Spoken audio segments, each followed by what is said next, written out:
So this actually shows the gravity of the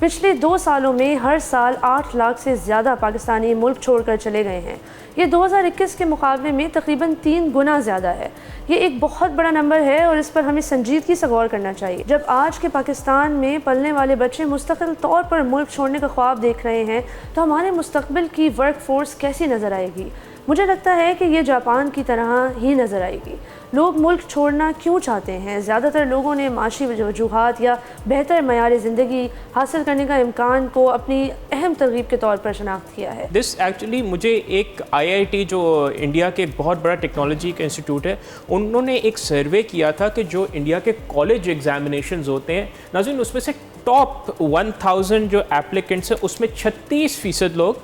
جب یہ number cut down ہو کے top 100 تک آیا اس میں 62%، and top 10 of the college examination میں 90% لوگ یا تو انڈیا چھوڑ چکے ہیں یا چھوڑ جانا چاہتے ہیں. اور اس میں جو اس اسٹڈی میں جو ایک مین وجہ جو بیان کی گئی ہے وہ یہ ہے کہ وہ کوئی پیسے بنانے کے غرض سے نہیں جاتے، کیونکہ پیسے آپ اپنے گھر میں بھی بنا سکتے ہیں، بٹ انہوں نے کہا access to better law and justice, a better society اور عزت کے لیے is one of the major reasons کہ وہ لوگ جو ہے ایمیگریٹ کرنا چاہتے ہیں. نہیں بالکل، اور یہ ایک گلوبل ٹرینڈ بھی ہے کہ جیسے جیسے جو ڈیولپڈ کنٹریز ہیں ان میں پاپولیشن گروتھ کم ہوتی جا رہی ہے اور نوجوان نسل کی جو کنسنٹریشن ہے وہ کم ہوتی جا رہی ہے، جس کے ساتھ ساتھ آئی تھنک امیگریشن کی پاسبلٹی بھی بڑھ رہی ہے فار کنٹریز جو ابھی تک اتنی ڈیولپ نہیں تھی. کیونکہ گیپ تو فل ہونا ہی ہے نا. Exactly, absolutely. ہمیں اس مسئلے پہ سنجیدگی سے غور کرنا ہوگا، ورنہ ہم بھی کہیں جاپان کی طرح ایک بوڑھی اور سکڑتی ہوئی آبادی کے ساتھ ایک نامعلوم مستقبل کی طرف بڑھ رہے ہیں، اور ایک ایسے ٹائم پہ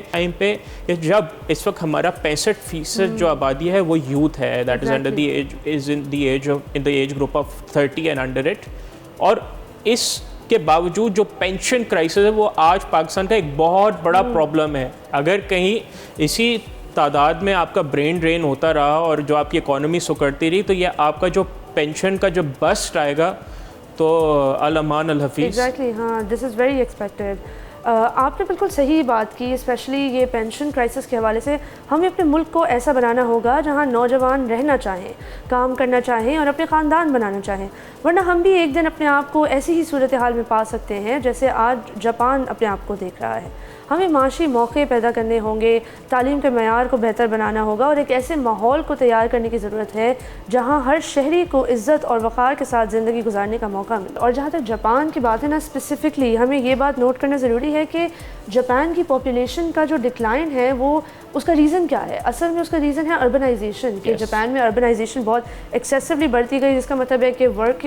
فورس میں عورتوں کا انکلوژن ہو گیا ہے، عورتیں شامل ہو گئی ہیں، جس کی وجہ سے یہ بھی آبویس ایک کانسیکوینس ہے کہ اب جہاں پاکستان میں ایک ہی گھر میں 10-10 12-12 بچے پیدا ہوتے ہیں، اب اگر ایک عورت جاب بھی کر رہی ہے، گھر پہ آ کے خیال بھی رکھ رہی ہے، تو وہ 10-12 بچے پیدا کرنے کے لیے تیار نہیں ہوگی. اور اس کے ساتھ فیوچر میں یہ ہو سکتا ہے کہ when it's a totally career oriented معاشرہ، پوری سوسائٹی ہی اگر کریئر اورینٹیڈ ہے تو آف کورس بچے کم پیدا ہوں گے، بوڑھے زیادہ ہو جائیں گے، یہ سارے کانسیکوینسز ہیں. لیکن کیا یہ ہمیشہ ایک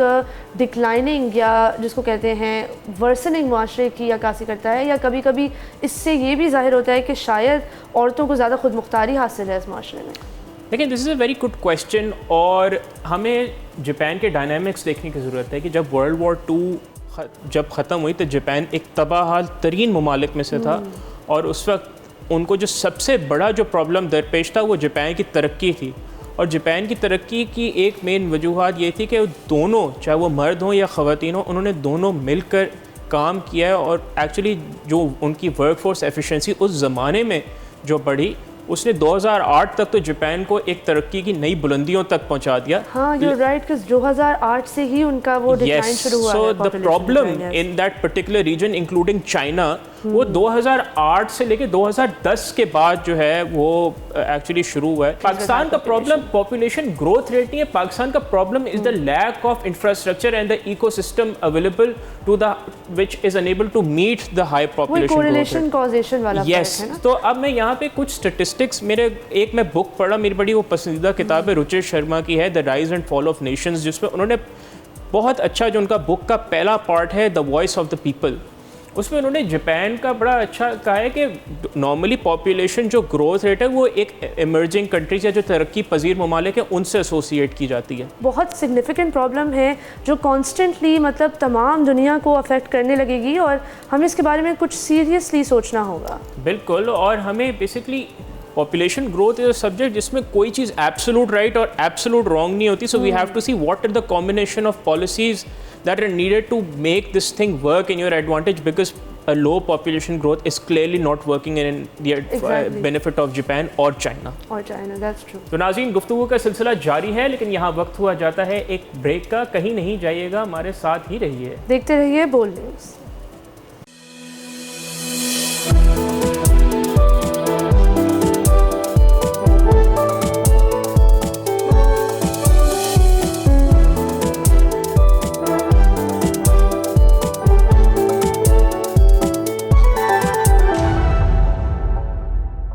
welcome back to front page. Break سے پہلے ہم نے آپ سے بات کی پاپولیشن گروتھ کے بارے میں اور گلوبل ٹرینڈز کے بارے میں اور اسپیسیفکلی جاپان کے بارے میں. اب ہم چلتے ہیں لیبنان کی طرف. ناظرین, آج ہم فرانس کے صدر ایمانوئل میکرون کے حالیہ بیان کے بارے میں بات کریں گے. میکرون نے لبنان میں فوری اور مستقل جنگ بندی کا مطالبہ کر لیا ہے اور کہا ہے کہ ممالک کو غزہ میں استعمال کے لیے اسرائیل کو ہتھیاروں کی فراہمی روک دینی چاہیے. یہ اسرائیل پر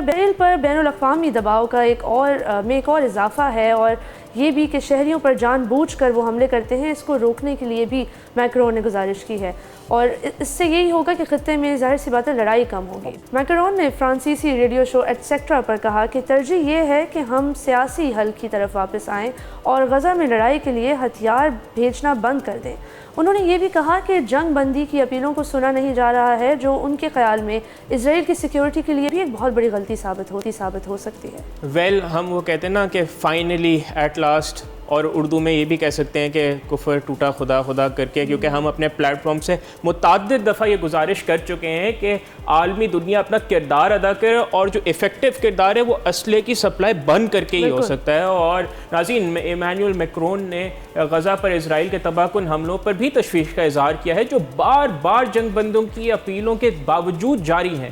انہوں نے نیتن کے لبنان میں فوجی کارروائیوں کے فیصلے کی بھی تنقید کی اور یہ کہتے ہوئے کہ ترجیح کشیدگی کو روکنا ہونی چاہیے. فرانسیسی صدر نے واضح طور پر کہا ہے کہ لبنانی عوام کو قربان نہیں کیا جانا چاہیے اور لبنان کو دوسرا غزہ نہیں بننا چاہیے. یہ بیان اس وقت آیا ہے جب اسرائیل نے حزب اللہ کو نشانہ بنانے کے لیے لبنان میں ایک ناکام زمینی آپریشن شروع کیا تھا. یہ کارروائی پچھلے سال سے جاری راکٹ فائرنگ کے تبادلے کے بعد کی گئی, جس نے اسرائیل لبنان سرحد سے کہیں آگے تک لڑائی کو پھیلا دیا ہے. یہ یاد رکھنا ضروری ہے کہ حزب اللہ نے 8 اکتوبر 2023 سے غزہ میں اپنے اتحادی حماس کے ساتھ یکجہتی میں شمالی اسرائیل پر باقاعدگی سے راکٹ فائر کرنا شروع کر دیے تھے. اسرائیلی فوج کے مطابق صرف ہفتے کو ہی حزب اللہ اسرائیل پر تقریباً 130 راکٹ گرا چکا ہے, لیکن اسرائیل کی جوابی کارروائی بے حد شدید رہی ہے,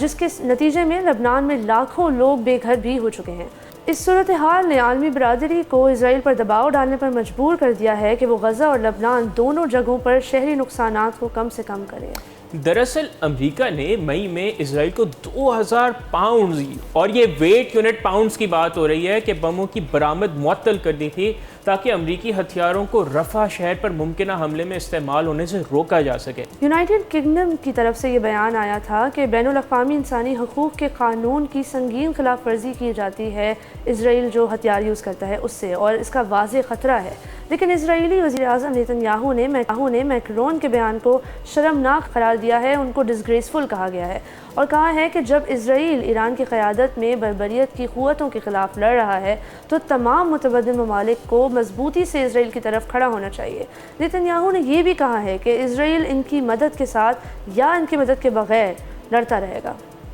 ویسے نیتن یاہو کا جو متکبرانہ بیان اور جو ان کا انداز ہے, ان کو میکرون کا بیان شرمناک نظر, ان کی اپنی حرکات شرمناک نہیں. اس سے مجھے یہ یاد آتا ہے وہ قرآن شریف میں کہا ہے نا اللہ تعالیٰ نے کہ ایسے لوگ ہوں گے جو کہیں گے کہ ہم جی دنیا میں بھلائی لانے کے لیے آئے ہیں, لیکن وہ اصل میں فاسق ہوں گے. اور نیتن یاہو سے بڑا کوئی اگزامپل نہیں کہ فاسق کون ہوتا ہے. اور نیتن یاہو کے اس متکبرانہ بیان کے باوجود فرانسیسی صدارت نے اسرائیل کی حمایت کا اعادہ کیا, بجائے اس کے کہ وہ اسرائیل کے رویے کا مقابلہ کرتی. ناظرین, مغربی حکومتیں اپنی عوام کی خواہشات کو نظر انداز کر کے ایک خطرناک کھیل کھیل رہی ہیں. اگر وہ اسرائیل کی جارحیت کو روکنے کے لیے ٹھوس اقدامات نہیں کرتے تو وہ اپنے ممالک میں سیاسی عدم استحکام کا خطرہ مول رہے ہیں،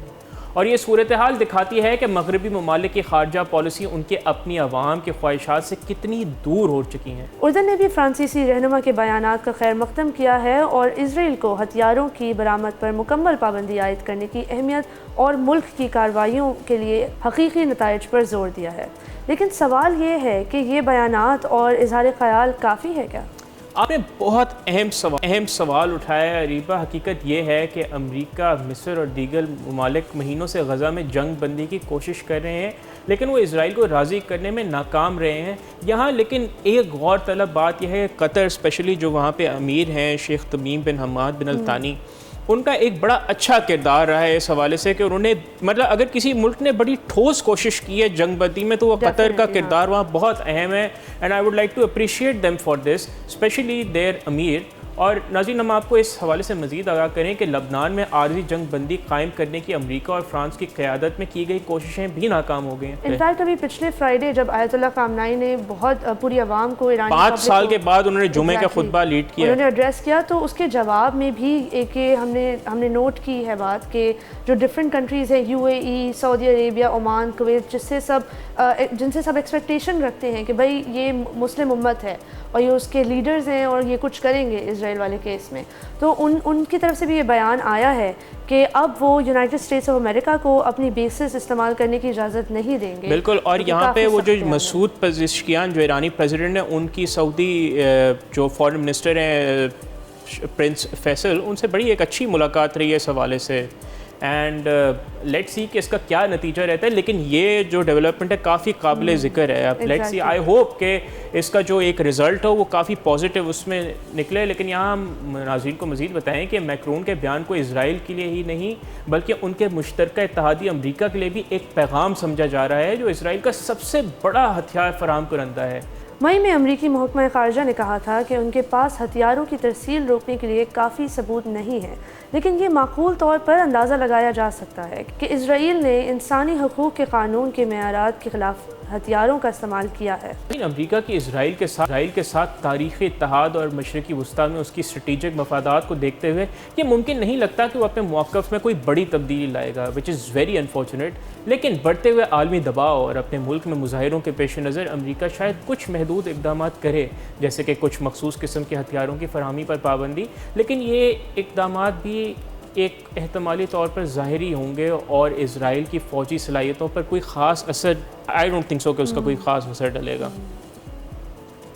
یہ صورتحال مغربی جمہوریتوں کے سامنے ایک بہت بڑا چیلنج پیش کر رہی ہے۔ ایک طرف ان کی عوام اسرائیل کی کارروائیوں کے خلاف ہیں اور فلسطینیوں کے حق کی حمایت کر رہے ہیں، دوسری طرف ان کی حکومتیں اپنے پرانے اتحادی اسرائیل کی حمایت جاری رکھے ہوئے ہیں۔ یہ تضاد آنے والے وقت میں ان ملکوں میں مزید سیاسی تناؤ کا باعث بن سکتا ہے۔ اب مثال کے طور پر امریکہ، برطانیہ، فرانس اور دیگر یورپی ممالک میں بڑے پیمانے پر مظاہرے ہو رہے ہیں جن میں لوگ اپنی حکومتوں سے اسرائیل کو ہتھیاروں کی فراہمی روکنے اور فلسطینیوں کے حقوق کی حمایت کرنے کا مطالبہ کر رہے ہیں، لیکن اب تک ان حکومتوں نے اپنے موقف میں کوئی خاص تبدیلی نہیں کی ہے۔ یہ صورتحال آنے والے وقتوں میں ان ممالک میں سیاسی عدم استحکام کا باعث بن سکتی ہیں۔ ہاں موئز، یہ ایک بہت ہی تشویشناک صورتحال ہے۔ یہ صورتحال ہمیں جنوبی افریقہ کے اپارتھائڈ رجیم کی یاد دلاتی ہے، کیونکہ اس کیس میں بھی یہی ہوا تھا کہ ایونچولی آفٹر سیورل ڈیکیڈز جب ویسٹرن کنٹریز کوئی سٹیپ نہیں لے رہی تھی، ایونچولی ان کی عوام کے پریشر کی وجہ سے انہیں گیو ان کرنا پڑا۔ اس وقت بھی مغربی حکومتوں نے لمبے عرصے تک اپنے عوام کی خواہشات کو نظر انداز کیا اور جنوبی افریقہ کی حمایت جاری رکھی، لیکن آخرکار عوامی دباؤ اتنا زیادہ بڑھ گیا تھا کہ انہیں اپنا موقف تبدیل کرنا ہی پڑا۔ آئی تھنک آپ نے بہت اچھی مثال دی ہے ساؤتھ افریقہ کی، کیونکہ ان کے معاملے کی طرح اسرائیل فلسطین تنازع میں بھی انسانی حقوق کی شدید ترین خلاف ورزیاں ہو رہی ہیں اور نسلی امتیاز کے الزامات شامل ہیں، اور کافی ایویڈنٹ ہے کہ وہ پراپر ایتھنک کلینزنگ کی جا رہی ہے پیلسٹینینز کی اسرائیل کی جانب سے۔ اور اس معاملے میں ایک بڑا فرق یہ ہے کہ اسرائیل کو امریکہ اور دیگر مغربی طاقتوں کی طرف سے بہت زیادہ سیاسی، فوجی اور اقتصادی حمایت حاصل ہے۔ اس کے علاوہ ہولوکاسٹ کی تاریخ اور مشرقی وسطیٰ میں امریکہ کے اسٹریٹجک مفادات بھی اس معاملے کو پیچیدہ بنا دیتے ہیں۔ لیکن کیا آپ کو نہیں لگتا کہ عالمی رائے عامہ میں تبدیلی آ رہی ہے، خاص طور پر نوجوان نسل جو سوشل میڈیا کے ذریعے غزہ اور مغربی کنارے کی صورتحال سے براہ راست آگاہ ہو رہی ہے، وہ اپنی حکومتوں پر زیادہ سے زیادہ دباؤ ڈال رہی ہے۔ کیا یہ دباؤ آخرکار حکومتی پالیسیوں میں تبدیلی کا باعث بن سکتا ہے؟ آئی تھنک آپ کا خیال بہت درست ہے، اور ہماری دلی خواہش بھی ہے اور دعا بھی ہے کہ جو اس قدر کوششیں کی جا رہی ہیں، اور یہ ایک اچھا عنصر ہے کہ جو اویئرنیس پھیلی ہے، that would actually lead to a decisive step by their governments. لیکن سوشل میڈیا اور انٹرنیٹ کی وجہ سے لوگ اب پہلے سے کہیں زیادہ آگاہ اور متحرک ہیں، اور ہم دیکھ رہے ہیں کہ دنیا بھر میں خاص طور پر نوجوان نسل فلسطینیوں کے حقوق کی حمایت میں آواز اٹھا رہی ہیں۔ یہ دباؤ آہستہ آہستہ بڑھ رہا ہے، اور یہ ممکن ہے کہ آنے والے وقتوں میں حکومتی پالیسیز میں تبدیلی کا باعث بنے، لیکن یہ ایک لمبا اور مشکل عمل ہو سکتا ہے۔ ناظرین، جب ہم جم کرو کی بات کرتے ہیں یا جب ہم اپارتھائڈ ساؤتھ افریقہ کی بات کرتے ہیں، جب ہم کولونائزیشن کی بات کرتے ہیں، ایک ایسا ٹائم پیریڈ جس میں ایک ملک تقریباً پوری دنیا پر حکومت کرتا تھا، سلیوری بھی عام تھی، لوگوں کے ساتھ اس قسم کی زیادتیاں ہوتی تھیں کہ ہمیں انٹرنیشنل ہیومینیٹیرین لا بنانا پڑا کہ تاکہ لوگ جو بہت بیسک کرمنل بیہیویئر ہے وہ اس بیسس پر نہ کریں کہ کچھ ملکوں کے لوگ ان ایکول کنسیڈر کیے جاتے ہیں۔ تو جب ہم یہ تمام چیزیں دیکھتے ہیں، ہم سوچتے ہیں کہ ایسا کیسے ہو گیا کہ انسانوں نے، پوری انسانی سویلائزیشن نے، تمام ممالک نے اس کو نہیں روکا۔ ایسا لگتا ہے کہ کچھ 10 سال بعد، 5 سال بعد جب ہم فلسطین کے بارے میں سوچیں گے تو اسی قسم کے خیالات ہمارے ذہن میں آئیں گے کہ ایسا کیسے ہوا کہ پوری دنیا کی ریاستیں چپ چاپ کھڑی دیکھتی رہیں اور لاکھوں کروڑوں لوگوں کی جانیں، بچوں کی جانیں چلی گئیں۔ بالکل، تو خیر یہ بات مشکل لگتی ہے کہ عالمی دنیا جو ہے اپنی بے عزی سے بیدار ہو جائے، لیکن ہمیں اس بات کو میں اپریشیٹ کروں گا کہ جو وہاں پہ جو اقوام ہیں انہوں نے جس طرح کا پریشر مینٹین کیا ہوا ہے، ہم تو بالکل ہم اپنا کردار ادا کرتے رہیں گے عالمی دنیا کو بیدار کرنے میں کہ وہ فلسطین کے معاملے میں کردار ادا کریں، اور ہم یہ ضرور امید کرتے ہیں کہ انشاءاللہ ایک نہ ایک دن غزہ کی عوام جو ہے وہ ایک آزاد معاشرے میں جی سکیں گے۔ ناظرین، اس کے ساتھ ہی آج کے ہمارے پروگرام کا وقت ہوا جاتا ہے ختم۔ آپ سے ملاقات ہوگی انشاءاللہ دوبارہ کل۔ اپنا بہت خیال رکھیے گا، اور بول نیوز کے سوشل میڈیا ہینڈلز پر اپنا فیڈ بیک ضرور ریکارڈ کریے گا۔ خدا حافظ۔